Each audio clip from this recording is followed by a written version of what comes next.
It takes passion, vision, and courage to build a legacy. Casa Grande, transforming lives.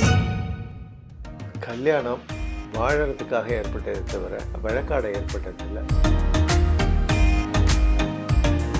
முதுகுக்கு பின்னாடி இவ்வளவு dangers இருக்கும்போது இந்த ப்ரைவேசிங்கிற வார்த்தையில் எவ்வளோ தூரம் ஒப்புதல்ங்கிறது எனக்கு தெரியல. Give me my own space அப்படின்னு சொல்லக்கூடிய வார்த்தை சில இடங்களில் நல்ல பளிர்னு இருக்குது, சில இடங்களில் அது வாடி போய் வதங்கி போய் காஞ்சி போயிடுது. அதுக்கு காரணம்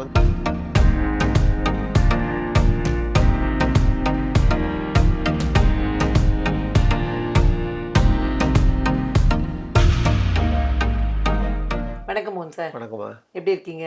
ஃபர்ஸ்ட்டில் தான் இருக்கு. ஏதோ மீட்டிங் போயிட்டு வந்தீங்க இப்போ இருக்கு. ஆமாம், பிஸ்னஸ் மீட், அதெல்லாம் சொல்ல முடியாது.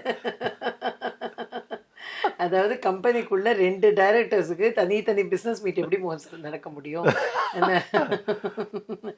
அதான் நீங்கள் உலகத்தினுடைய மாறுதல் தெரியாமல் பேசிகிட்டு இருக்கீங்க. இல்லை அதாவது கல்யாணத்துலலாம் இதெல்லாம் மாறி போயிடுது. அதான் பிஸ்னஸ்குள்ளே மாறக்கூடாது. ஏன்னா அப்புறம் ஃபினான்ஷியல் டிசிப்ளின் இருக்காது நமக்கு.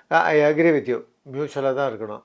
ஆமாங்க மோகன் சார். அதாவது ஆக்சுவலி இன்னைக்கு நான் ஒரு விஷயம் யோசிச்சுன்னு வந்தேன்.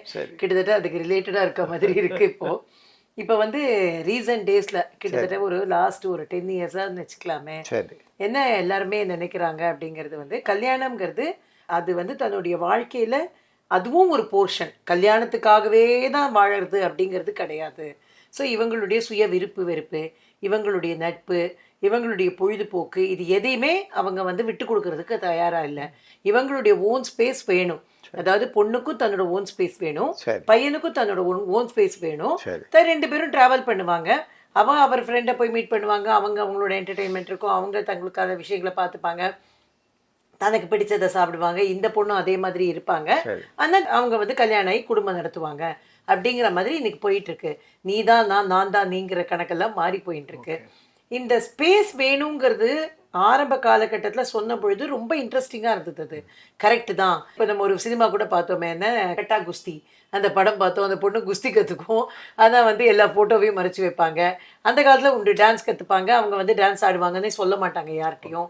இந்த மாதிரிலாம் நம்ம நிறைய பார்த்துருக்கோம். ஆனால் இன்னைக்கு இல்லை என்னோட விருப்பு என்ன, என்னோட வெறுப்பு என்ன, நான் என்னத்தை பர்சீவ் பண்ண விரும்புகிறேனோ அதில் நான் போகிறேன், கிவ் மை ஓன் ஸ்பேஸ் அப்படிங்கிறது ஒரு எக்ஸ்ட்ரீம் போயிட்டுருக்கோன்னு தோன்றுறது. உங்களுடைய மேலான கருத்து என்ன? அதில் கல்யாணம் வாழறதுக்காக ஏற்பட்டதை தவிர வழக்காட ஏற்பட்டதில்லை. கல்யாணம்ங்கிறது வாழணும். அதில் என்ன இன்டிமெசி என்ன, சரி ரைட், இதிலெல்லாம் இன்டிமெசி வச்சுக்கிறேன், என்னோடய ஸ்பேஸ் எனக்கு வேணும்னு. யாருமே ஸ்பேஸை கேட்கவே இல்லை. நீ எங்கே போயிட்டு வர, என்ன ஏது, ஏன் லேட்டாக வர, இல்லை அந்த மாதிரி கேள்விகள்லாம் இன்றைக்கி பதிலே இல்லாமல் போச்சுன்னா கூட ஏதோ ஒரு இடத்துல ஒரு சின்னதாக ஒரு இதை சொல்லியிருக்கலாமோ நம்மள்கிட்ட அப்படிங்கிற ஒரு இடத்துல மாட்டிக்கூடாது. அதாவது இந்த ஓப்பன்னஸ் இல்லைன்னா அப்புறம் கல்யாணம் பண்ணிக்கிறதுலன்னு அர்த்தம் இருக்கும். இதை முன்னாடி ஒரு வார்த்தை என்கிட்ட சொல்லியிருக்க மாட்டியா அப்படின்னு, பெண்ணாக இருந்தாலும் ஆணாக இருந்தாலும் இதே தானே விஷயம். ஏதோ ஒரு இடத்துல அந்த பொண்ணு மாட்டின்ட்டா, அந்த ரெஸ்கியூக்கு யார் வர முடியும்? இம்மீடியட்டாக யார் வர முடியும்? கணவன், அவங்களோட குடும்பம், இவங்களோட குடும்பம் தான் இம்மீடியட்டாக ரெஸ்கியூக்கு வர முடியுமே தவிர நான் இதெல்லாம் பற்றி வெளியில் பேசவே மாட்டேன் அப்படின்னு சொல்கிறது எவ்வளோ தூரம் நல்லது? Safety, first of all safety ஆங்கிளில் தான் பார்க்கணும். இன்னும் எல்லா பெண்களும் சுதந்திரமாக எந்த தெருவுலையும் போகலாம், நடுராத்திரியில் இல்லை நடு பகலில். ஏன்னா chain snatchers they are very operative and during day time also. அது மாதிரி நிறைய விஷயங்கள் முதுகுக்கு பின்னாடி இவ்வளவு டேஞ்சர்ஸ் இருக்கும்போது இந்த ப்ரைவேசிங்கிற வார்த்தையில் எவ்வளோ தூரம் ஒப்புதல்ங்கிறது எனக்கு தெரியல. இருக்கட்டும், அவங்க டயத்தில் அவங்க உட்காந்து படிச்சுட்டு இருக்கிறாங்க, இல்லைன்னா அவங்க ஜிம்முக்கு போயிட்டு வராங்க, இல்லை ஸ்விம்மிங் போகிறாங்க, இல்லை கிரிக்கெட் போகிறாங்க, எது வேணால் போகட்டும், அவங்களோட டைம் அவங்களது. அதில் யாரும் தலையிட சான்ஸே கிடையாது. அதர்வைஸ் நீங்கள் நான் எப்படி ஆடுறேன்னு பாருன்னு கூப்பிட்டாலுடைய அவனுக்கு நேரம் இல்லை, இல்லை அந்த பெண்ணுக்கு நேரம் இல்லை. They are busy with their work. என்னோட ஸ்பேஸ் அப்படிங்கிறது unless otherwise you are out of this globe, அதுதான் ஸ்பேஸ்.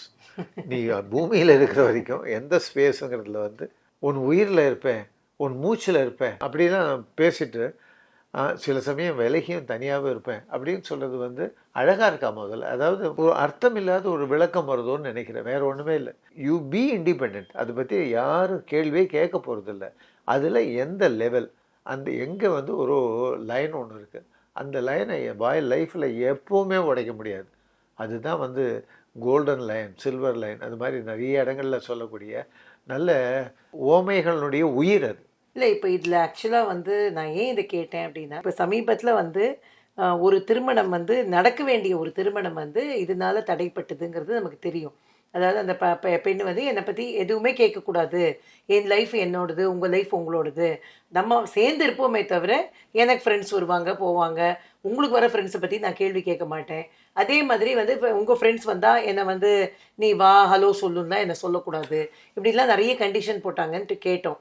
ஆக்சுவலாக சொன்னால் நீங்கள் சொல்கிற மாதிரி அதுக்கு பேர் என்ன தாம்பத்தியம்னு பேர் அப்படிங்கிறது புரிய மாட்டேங்கிறது. இப்போ ஒரு ஃப்ரெண்ட்ஸாக இருக்கிறவங்க கூட ஒருத்தருக்கு ஒருத்தர் எல்லாத்தையும் உண்மையாக இருக்கணும், எல்லாத்தையும் பேசணும், அப்போ தான் வந்து அந்த நட்பில் உயிர் இருக்கும் அப்படிங்கிறதே வந்து கணவனும் மனைவியுமா சேர்ந்த பிறகு நான் தனியாக வாழ்வேன், நீ தனியாக வாழு, ஆனால் நம்ம சேர்ந்து நம்ம 2 பேரும் குடும்பம் நடத்தலாங்கிறது வந்து அவ்வளவு தூரம் அது சரியானதாக இல்லை அப்படிங்கிறது தான் தோன்றுறது. இது எங்கே ஆரம்பிக்கிறதுன்னா குழந்தைங்க வளர்க்கும் போதே ஆரம்பிச்சிடுறது. அத்தை வந்திருக்கா பாரு, மாமா வந்திருக்கா பாரு, இல்லைன்னா நண்பர் வந்திருக்கா ஒரு வணக்கம் சொல்லு, இல்லை ஒரு தண்ணி கொடு, அது மாதிரி குழந்தைகளை பழக்கின வீடுகளும் இன்னும் இருக்குது. சில வீடுகளில் வந்து டாக்டர் உள்ள படிச்சுட்டு இருக்கா அப்படின்னு சொல்லுவாங்க, அது பெருமையாக சொல்லுவாங்க. அவள் படிச்சிருந்தா என்ன, ஏது வந்து நீ வரப்போகிறேன்னு ப்ரோக்ராம் தெரியும், நீ வந்து என்ன அங்கிள் என்னன்னு கேட்டு போகிற அளவுக்கு. இல்லை மோன் சார், ஆக்சுவலி வந்து சமீபத்தில் ஒரு வீட்டுக்கு நாங்கள் போயிருக்கோம், நானும் நாகராஜனும் போயிருக்கிற பொழுது என்ன ஆச்சு அப்படின்னாக்கா, நாங்கள் சொல்லிட்டு தான் போயிருக்கோம் அவங்க வீட்டுக்கு. என்னன்னா அவங்க வீட்டில் வந்து ஒரு கல்யாணம் வருது, அந்த கல்யாணத்தை விசாரிச்சுட்டு அவங்களுக்கு வந்து அவங்கள்ட்ட சொல்லிட்டு வரணும் அப்படிங்கிறதுக்காக தான் நாங்கள் போயிருக்கோம். கரெக்டாக பார்த்தா அந்த பையன் வந்து அப்போ தான் கிளம்பி வெளில போயிருக்கான் அப்படின்னு சொல்கிறாங்க. இது என்ன அர்த்தம்னே புரியல. நம்ம we have taken all the effort to go over there, அவங்கள வந்து ஒரு பார்வை பார்த்துட்டு அவங்கள்ட்ட விசாரிச்சுட்டு கல்யாணம் வருது, கல்யாணத்துக்கு நாங்கள் ஊரில் இல்லை, அதெல்லாம் நாங்கள் அவங்கள்ட்ட விசாரிச்சுட்டு போகலான்னு வந்திருக்கோம்னு சொல்லிட்டு இங்கேருந்து எஃபர்ட் எடுத்து நம்ம போயிட்டு வரோம் அவங்க வீட்டுக்கு. சென்னையில் ஒரு 10 கிலோமீட்டர் ட்ராவல் பண்ணி போயிட்டு வரது என்ன சாமானிய காரியமா? 10 கிலோமீட்டர் ட்ராவல் பண்ணி அங்கே அந்த வீட்டுக்கு போய் இன்ஃபார்ம் பண்ணிட்டு போயிருக்கோம். ஏன்னா நம்ம இன்னும் அந்த பழைய ஸ்கூலில் இருக்கோம், கல்யாணத்துக்கு கூப்பிட்ருக்காங்க, கல்யாணத்துக்கு நம்மளால போக முடியல, அதுக்கு விசாரிக்கிறதுக்கு போகிறோம் அப்படின்னு. கல்யாணம் ஆனப்புறம் போவாங்க, நம்ம முன்னாடியே போகிறோம். இத்தனையும் சொல்லிட்டு போன உடனே அந்த பையன் அப்போதான் கிளம்பி எங்கேயோ வெளில போயிருக்காங்க.